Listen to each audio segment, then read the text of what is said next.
I'm pretty American in my point of view. My dad is straight out of Africa, my mother is a first-generation American with parents off the boat from the Philippines. I'm a byproduct of the melting pot, and while my ancestors may have had actual culture and a tiny sense of traditional value, fuck that. I've taken in all the America I possibly could in the past 16 years. By taken in, I mean I've been surrounded by Americana so much that all the bullshit flooded out of my head when I was 8. You see, when you're a child, lots of Americana doesn't make any sense to you, but the natural response to this curiosity is, nah.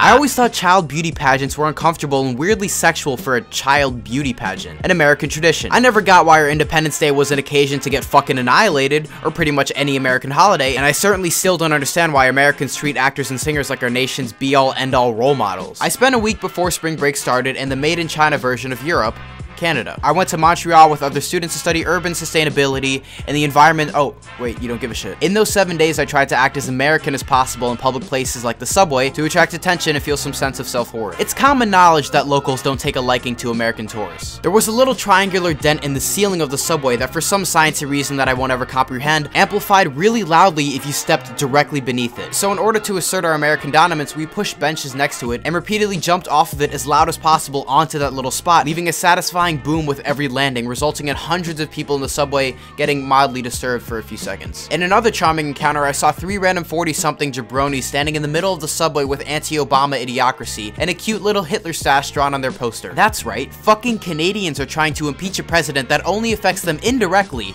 all the while directly calling him similar to the leader of a fascist political party from the 30s. Because it's Montreal, one of the jabronis asked me in French if I wanted one of their little packets, and because my dad is Haitian, I can speak a little French. I took the pamphlet and ripped it up because America, then looked around at all the people not giving a shit about a dude with a poster in a subway and said, va te faire foutre. I had a good time being chased around by him for a little while. Although my French was probably totally inappropriate for the situation, I felt like a badass. The American kind of badass. A Russian badass would be someone who eats a cereal with vodka and firebombs adjacent countries. A Mexican badass is, I think, a good-looking dude with a sombrero whose wife is very open with her emotions. See, in Canada, there's a subliminal layer of Americana lingering around that no one feels the need to address. It's obvious though if you spend time there. That unnecessary rebellious douchebaggery I pulled in the subway is something you'd see in an 80s movie starring Patrick Swayze or Tom Cruise. What I did there would probably have never been pulled off in the heat of the moment by either of my parents. This is because I've grown up in an environment that glamorizes rebellious behavior and re-elects a man like W. Bush. For me, the term melting pot means more than it's generally perceived. For me, it's a reflection of Americana and why the rest of the world thinks we're loud and fat. But it's still our goddamn flag placed on the moon in 1776.